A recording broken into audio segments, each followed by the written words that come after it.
Morning, good afternoon, good evening, wherever you are in the world. Thank you for joining us for this week's edition of the SMIE Consulting Midweek Roundup. I'm your host, Marty Bennett, and today on the Roundup for Wednesday, December 15th, we're going to be answering 3 questions we've been hearing from international educators over the last few days. We'll get to those questions in just a minute, but first wanted to give a special shout out to those who are watching live here on Facebook, those who are watching on repeat, either on our Facebook page or our YouTube channel for SMIE Consulting. And of course, you have a special place in my heart if you download our podcasts and make it a regular part of your walking, exercising, or other international edification. So thanks so much for being a part of the Roundup. As you know, we take typically we'll take the majority of our news stories that we cover here on the Roundup from our newsletter that comes out on Mondays. I always give a plug for that newsletter, all the SMIE news fit to share. Get that in your inbox Monday mornings at 9 a.m. Eastern, and that will be a kickstart to your week and what will be kind of give you a hint to what we'll be covering in the Roundup on Wednesdays. So I'm dropping a link to the most recent edition of the newsletter in the comments section on the Facebook page for this event, for this live event. And also, if you'd like to get all past archives or to subscribe to the newsletter, you can go to smieconsulting.org/subscribe. And on that page, you'll find the archive of all past editions as well as a link to subscribe. So thanks again for joining us, and let's get right to our questions for the Midweek Roundup for December 15th, 2021. First up, though we typically do take our news stories and the questions we ask from the newsletter, this first question, will in-person conferences become the norm again, is kind of a sign of the times kind of question, where we've been through a year and a half, almost 2 years of virtual events back to back to back in terms of how we connect with colleagues, in terms of how we reach future students. It has become how we get educated in our profession, on our campuses. That virtual virtual environment has become kind of second nature to many of us, though reluctantly so in a lot of cases. And I know colleagues that I've spent years developing relationships with at these events, at live in-person conferences, the opportunity to reconnect when the opportunity exists or presents itself are truly you don't know what you've got until it's gone, kind of a realization. And that certainly bears true in this case when we're talking about in-person conferences and the tremendous benefit that we have typically gotten from them over the past. And I'm going back 28 years of being in international education, knowing that some of the best conversations I've had with individuals have been at in-person conferences, workshops, sessions, whatever you want to call them, opportunities to gather together as international education professionals and talk through those things that really keep us up at night. That perplex us, that drive us forward, the passion that we have for what we do. We get a chance to share that when we're in person, more so than we can do just in a virtual environment. So for me, in-person conferences, will they become the norm again? I think they will. I think sooner rather than later is what my prediction is. We really will see whether that bears out true over the next several months as we go into heavy conference season for most of the major higher education organizations in the United States. We've seen over the last few months kind of fits and starts and people trying to do that. NAFSA made the decision for instead of having individual regional conferences where people from close by states would get together and have their own mini NAFSAs, that those got pushed into an online virtual summit, all regions summit. You saw the Education USA Forum get pushed to a virtual event again later in the summer. We've seen NACAC, however, was in person in Seattle. That was probably the first major conference that I didn't attend that one, but certainly a major education conference that took place fully in person. So we're starting to see a mixed bag in the fall, but I think we're moving as we look to 2022, as I think we will see a significant return to in-person conferences.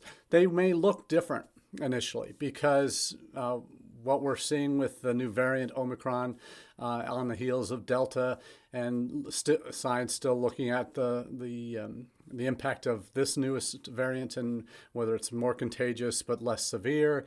What does that mean for cases that pop up, and connected with the vaccination rates in different parts of the world, different parts of the country? These are all factors that are now becoming essential conference planning concerns. And where in the past it was, are we going to have enough space for all the sessions? Will we have the logistics to manage all the AV and tech needs that our session presenters will have? Will we have all the food and beverage that we need for our events?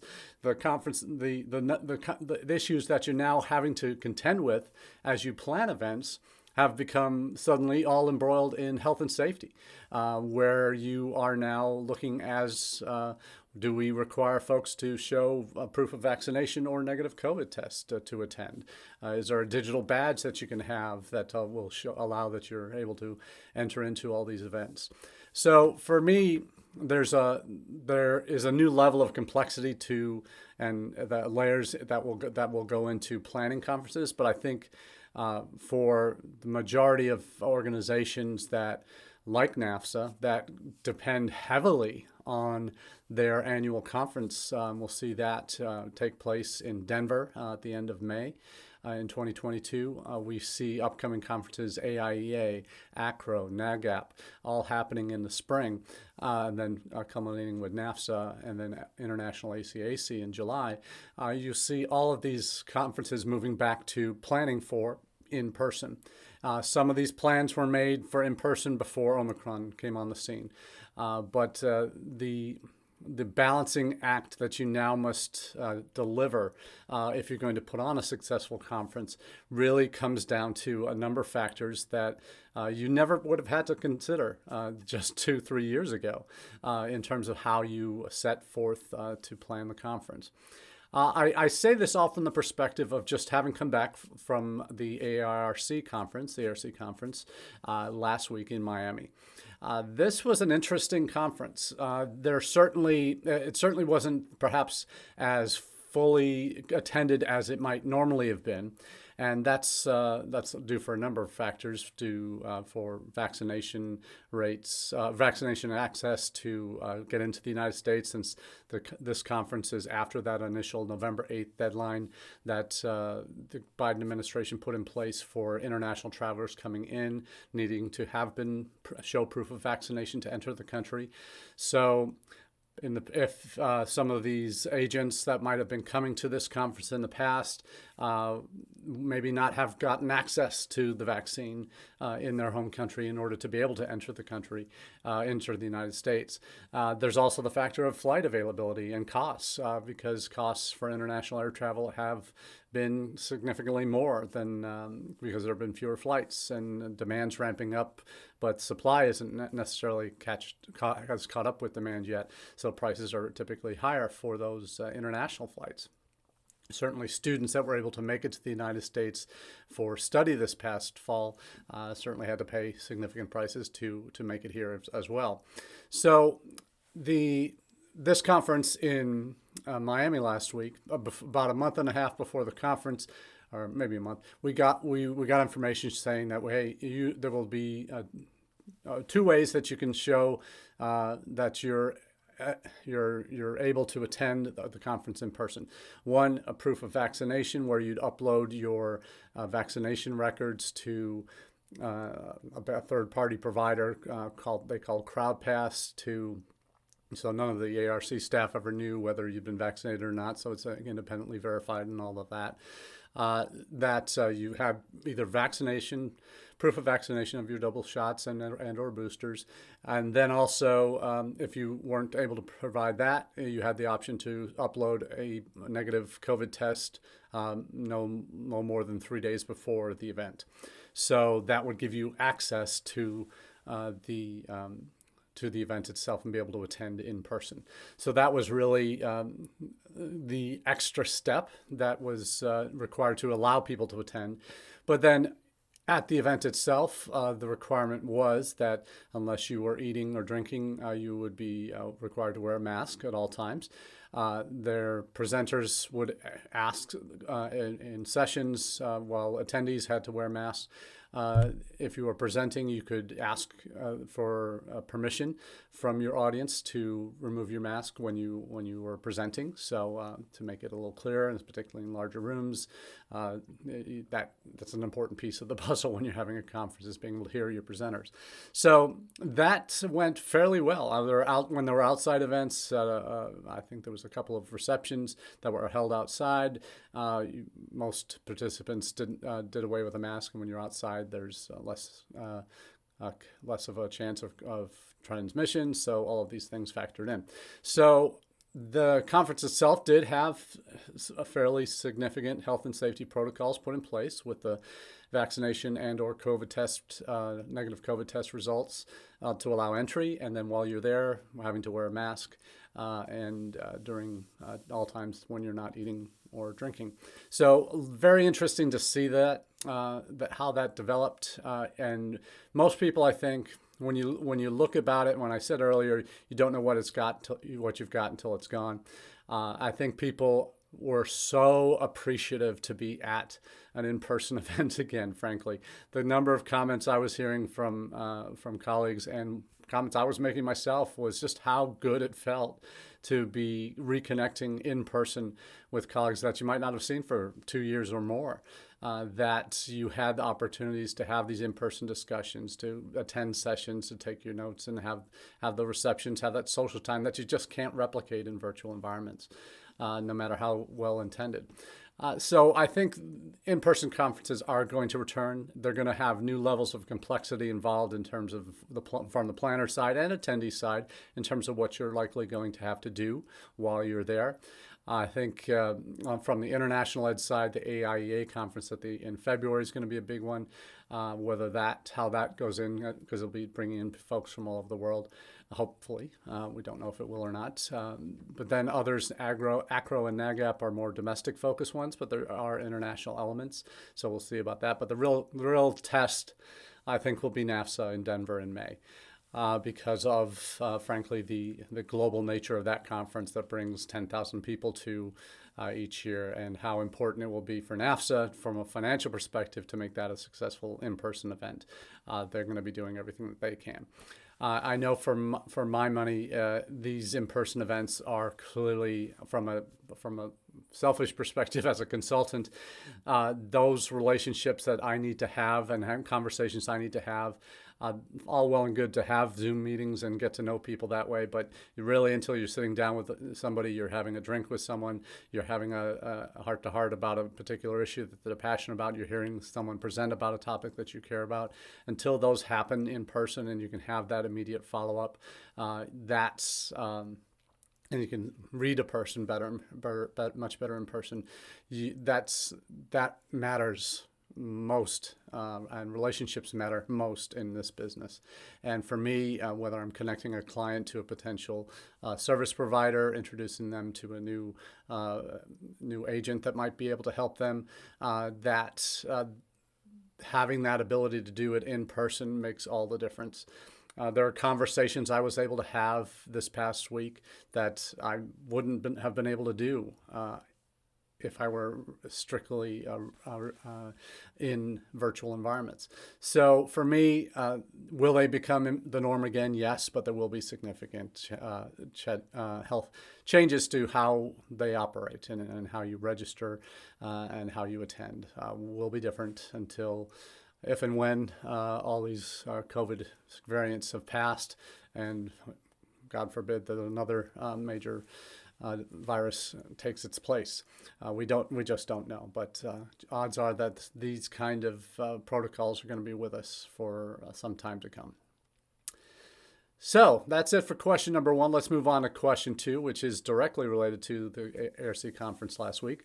What have you learned coming out of AIRC? Now, the conference itself had about 350 participants. I would say more than 250 were from the U.S., probably closer to 300 were U.S.-based folks. Because frankly, as we were saying earlier, visa accessibility, vaccination availability that would allow people to come into the United States from abroad, and for an international conference like AIRC that brings a lot of agents in, the numbers of agents were clearly down at this year as opposed to years past. So I think you saw those that either had agents that had U.S. operations or were based in the U.S. or Canada, or those that had had gotten the vaccine and made the plans to make the trip. So there was a smaller number, probably 50 or so overseas-based agents that were able to attend. So it's a very different environment, frankly, in terms of how that conference happened. But what I did learn coming out of this is the second or third AIRC conference I'd been to, and it was small enough where, for my benefit, one of my clients was attending this was their first international education conference, and they're getting to know some of their players, some of the agents that they recently signed on with, establishing those in-person relationships. That was a priority. But what I've learned some absolutely fantastic sessions, by the way, particularly how, frankly, sophisticated agent operations are becoming in the United States for U.S. institutions in terms of the requirements for agents, the players that are entering into the market, some of the aggregators like ApplyBoard and Educo had presence at the conference, and some others as well, IDP. So we're starting to see this conference itself becoming reflective and certainly more accepted. Education USA was there and has been for the last 3 or 4 years. But it's a conference where you see really more coming together of the international community, kind of a smallish version a very small version of what NAFSA does, but it's obviously specific to U.S. recruitment. So we see what I've learned coming out of the conference is really things like some new trends I'm seeing out of agents in terms of their approach towards how they're recruiting institutions.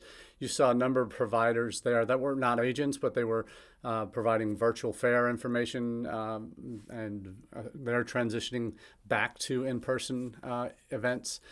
Some fair providers or tour providers are planning to do that more heavily in the spring. Fingers crossed, and hopefully they're going to get those off the ground. So you see the kind of providers there, some global marketing providers as well that have some interesting niche products and some very innovative ways of marketing events to overseas audiences. So I've seen a significant evolution in terms of the kinds of people that are represented at this conference, particularly in the exhibit hall. I've seen institutions bringing larger teams to these conferences to perhaps introduce higher-ups to the complexities of agent relationships and managing those relationships and what that involves. There were several very good sessions on agency establishing relationships and managing those relationships from both an institutional and an agent perspective. So I've seen quite a bit develop over this conference over the days there, and the kind of general vibe of what I was hearing from participants is how important and essential to initial development of relationships with institutions to long-term success is how important these in-person events are for them. So in terms of what I see coming out of this conference is, frankly, I think the audience among U.S. institutions that would become potential members of AIRC.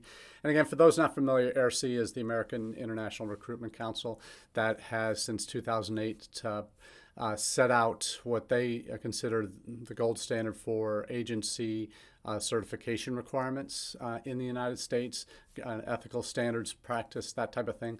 And agencies to become a part of this, to become certified agents in AIRC terms, have to go through a fairly lengthy process. that is by the organizers of AIRC and their review committee is akin to what U.S. institutions go through for their accreditation by regional accreditors. In terms of, and the standards that are pulled for agencies are modeled on a number of those university standards that they face for regional accreditation. So the challenges for agencies that perhaps aren't the wealthiest, it's a fairly significant outlay. It's about $10,000, I think, to go through the certification process with AIRC to become an AIRC member certified agency. So I think that there's some real challenges in that model to broaden the scope of agency representation, because you are limiting yourself to a fairly narrow cross-section of agencies out there that have the bandwidth and capacity and budget to afford those fees every 5 to 10 years. So, but this is a kind of a conference that I think will attract a wider U.S. focus as U.S. institutions that are coming into the mix and starting to explore agents.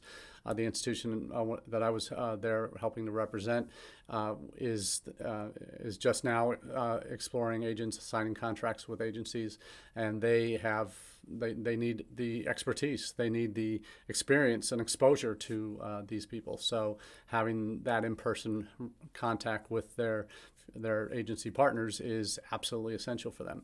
So whoever they aren't able to meet at AIRC, hopefully those would be coming to the NAFSA conference, or at least making efforts to come and connect in person in the coming year. So as part of their learning process with growing their international education programs. I think that's AIRC certainly is going to increase in popularity as more institutions explore agency relationships, because it is the only U.S.-based conference or organization that deals with agency standards, ethical standards. But it is also one that hopefully will draw more agencies to the table in the months and years to come. So that's it for question number 2. So our final question of the day. This is more of a bigger picture question that I've certainly heard many times from students, from parents, from agents over the last several years, probably 4 or 5 years. But it is one that's been a constant challenge for international students applying to U.S. institutions. And it is, can or should U.S. universities simplify their admissions processes? And this is an important question for a number of different reasons, because I've always said you need perspective. If you're going to do international education right as a U.S. college or university, when you're approaching this global student mobility pie that you're trying to get a piece of, having to understand your competition, having to understand the global landscape of how different countries have students apply to their institutions, what is required, what isn't required. Knowing what to expect is essential, I think, in terms of an institution's ability to reach students in their market, because unless you're a top-ranked school that can live off reputation and will have at least some name recognition with most students, if you're not, you really have to work at it. And if you're 2 or 3 steps harder than the competition, and not competition, I'm saying not just other U.S. schools, but overseas schools, that the fact that students are now applying to multiple countries when they are making their decisions on which institutions to attend, they're applying to institutions in the U.S., in the U.K., in Canada, in Australia at the same time.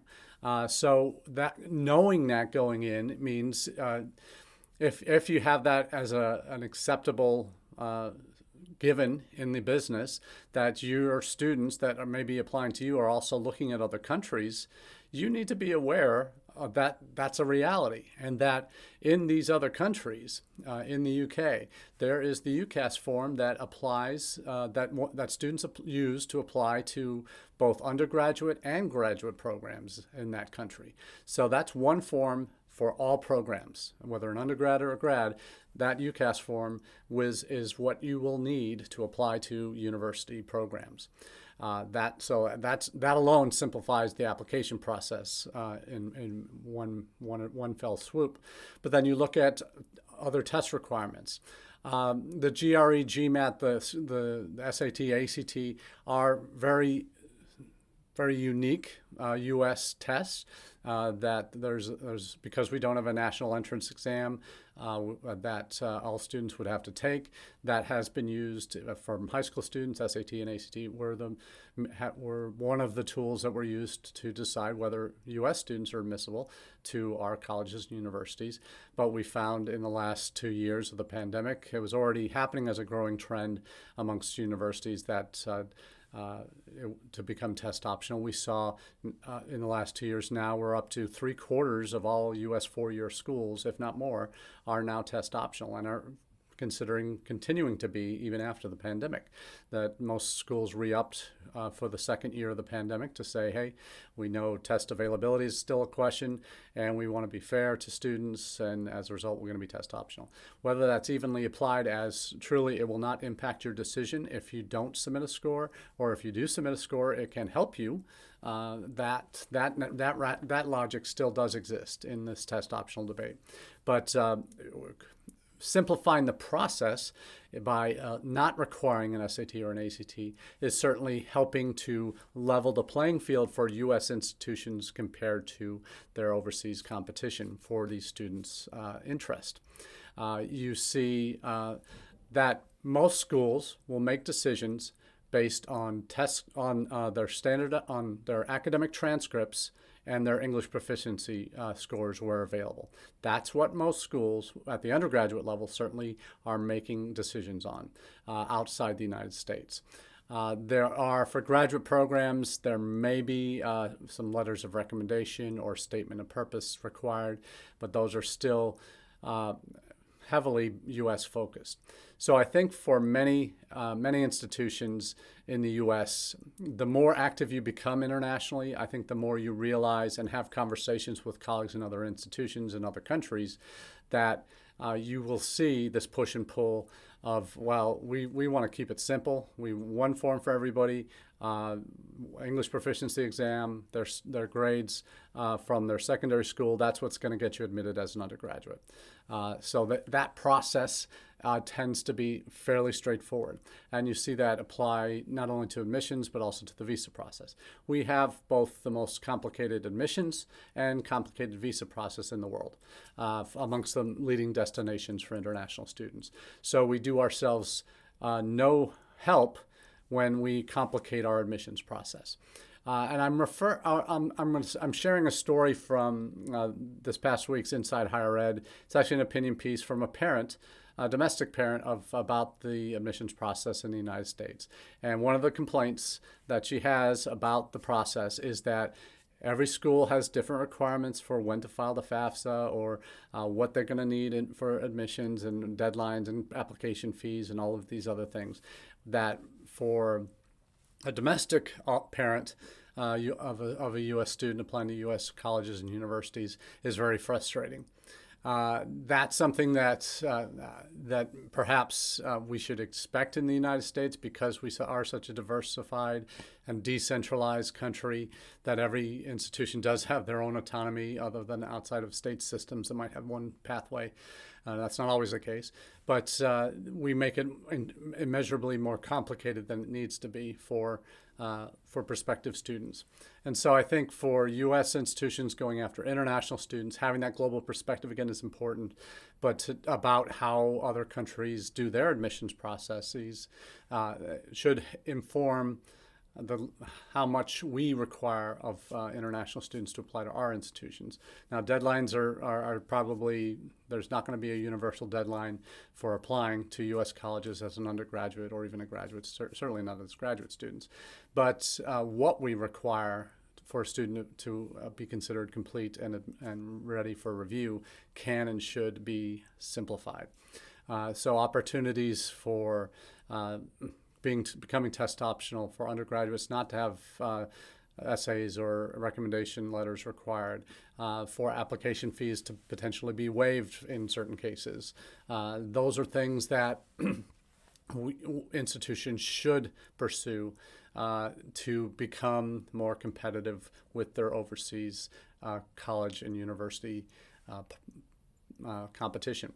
So these are things that we've talked about regularly here on the Roundup, but it's important too because we hear this coming out of AIRC last week as well. We heard agents that for this client that I'm working with that are just coming on board with them, talking about how even though this school is test optional, this school doesn't require essays or letters of recommendations for undergraduates. It does have a significant application fee, and that is seen as a deterrent for a lot of agencies' student applicants. So from all the individual conversations I've heard from agents, either in the application process to become agents of that institution, to conversations at AIRC, that seems to be a common theme.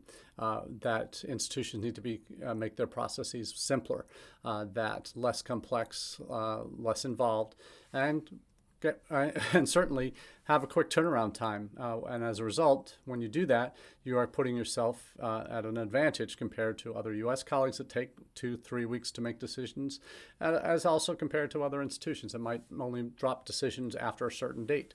So for me, simplified admissions processes to U.S. colleges and universities is something all schools should take seriously if they want to become more competitive internationally for international student interest. So that's all we have for this week's Roundup edition. We will be doing an edition next Wednesday, the 22nd, and probably again on the 29th. So hopefully we won't miss a beat here through the end of December.